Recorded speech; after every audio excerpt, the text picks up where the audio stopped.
മാവാം ദൈവമേ വരണേ. പിതാവിൻ്റെയും പുത്രൻ്റെയും പരിശുദ്ധാത്മാവിൻ്റെയും നാമത്തിൽ ഫെബ്രുവരി 23 മത്തായിയുടെ സുവിശേഷം 25 അധ്യായം 31 മുതൽ 46 വരെയുള്ള വാക്യങ്ങളാണ് നമ്മൾ ഇന്ന് വിശുദ്ധ ബലി മധ്യേ ധ്യാനിക്കുന്നത്. അന്ത്യവിധിയെക്കുറിച്ചുള്ള സുവിശേഷ ഭാഗമാണ് ഇത്.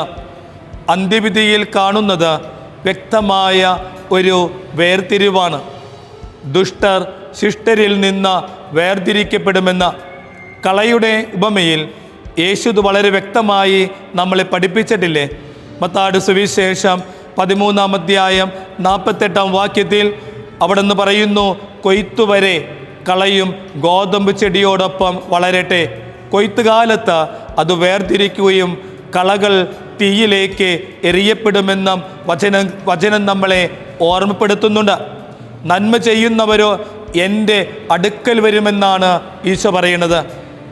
33 വാക്യത്തിൽ വളരെ വ്യക്തമായി ഈശോ പറയുന്നു, നന്മ ചെയ്യുന്നവർ, നന്മ പ്രവർത്തിക്കുന്നവർ, അവർ എൻ്റെ അടുക്കലേക്ക് വരുമെന്ന്. യേശുവല്ലാതെ മറ്റൊരു വഴി ഒരുവൻ്റെ ജീവിതത്തിൽ ഇല്ല എന്ന് തിരിച്ചറിയുമ്പോൾ, ഒരു വിശ്വാസത്തിൽ തിരിച്ചറിവുണ്ടാകുമ്പോൾ, യോഹന്നാന്റെ സുവിശേഷം 14 അധ്യായം 6 വാക്യത്തിൽ ഈശോ തന്നെ പറയുന്നില്ലേ, ഞാനാണ് വഴിയും സത്യവും ജീവനുമെന്ന. ഇന്നത്തെ സുവിശേഷ ഭാഗത്തിൽ 35 വാക്യവും 36 വാക്യവും നമ്മൾ വായിക്കുന്നത് ഇങ്ങനെയാണ്. എന്തൊക്കെ നന്മകളാണ് ഒരുവൻ്റെ ജീവിതത്തിൽ ചെയ്യേണ്ടത്? ആ നന്മകളെക്കുറിച്ച് വളരെ വ്യക്തമാക്കി സുവിശേഷം പറയുന്നു. എനിക്ക് വിശന്നു, നിങ്ങൾ ഭക്ഷിക്കുവാൻ തന്നു. എനിക്ക് ദാഹിച്ചു, നിങ്ങൾ കുടിക്കുവാൻ തന്നു. ഞാൻ പരദേശിയായിരുന്നു, നിങ്ങൾ എന്നെ സ്വീകരിച്ചു. ഞാൻ നഗ്നനായിരുന്നു, നിങ്ങൾ എന്നെ ഉടുപ്പിച്ചു. ഞാൻ രോഗിയായിരുന്നു, നിങ്ങൾ എന്നെ സന്ദർശിച്ചു. ഞാൻ കാരാഗൃഹത്തിലായിരുന്നു, നിങ്ങൾ എൻ്റെ അടുത്തു വന്നുവെന്ന സുവിശേഷം വളരെ വ്യക്തമാക്കി പഠിപ്പിക്കുകയാണ്. വിധിയെന്ന് പറയുമ്പോൾ, വിധിയെന്ന് കേൾക്കുമ്പോൾ ശിക്ഷയായി മാത്രം നമ്മൾ എടുക്കരുത്, ശിക്ഷയായി മാത്രം അതിനെ ചിന്തിക്കരുത്. രക്ഷയുടെ ഒരു അംശവും അതിൽ ഉണ്ട് എന്ന് നമ്മൾ തിരിച്ചറിയണം. വിധി ദിവസം നന്മ ചെയ്യുന്നവർക്ക് പ്രതിഫലം കിട്ടുന്ന ദിവസമാണെന്ന് നമ്മൾ മറക്കരുതേ.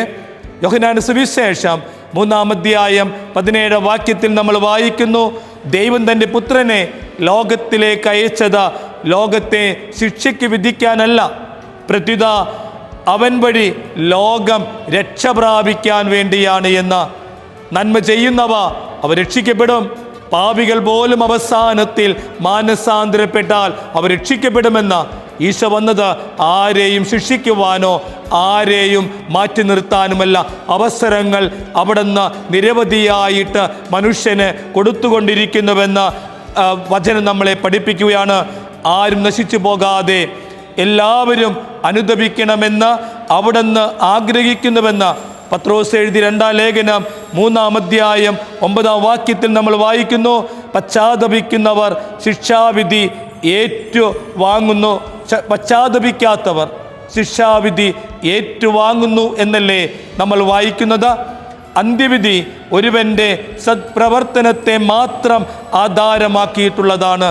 അന്ത്യവിധിയിൽ നമ്മൾ ദൈവത്തിൻ്റെ വലതുഭാഗത്തേക്ക് മാറുന്നത്, അവൻ്റെ വലതുഭാഗത്തോട് ചായുന്നത് നമ്മൾ ഈ ഭൂമിയിൽ ചെയ്യുന്ന നല്ല പ്രവർത്തികൾക്ക് അടിസ്ഥാനമായി മാത്രമാണെന്നാണ് ഇന്നത്തെ വായനകൾ നമ്മളെ ഓർമ്മപ്പെടുത്തുന്നത്. പൗലോസ് അപ്പോസ്തലൻ റോമാക്കാർക്ക് എഴുതിയ ലേഖനം 2 അധ്യായം 6 വാക്യത്തിൽ പറയുന്നു, ഓരോരുത്തർക്കും താങ്കളുടെ പ്രവർത്തികൾക്കനുസരിച്ച അവിടുന്ന് പ്രതിഫലം നൽകുമെന്ന്.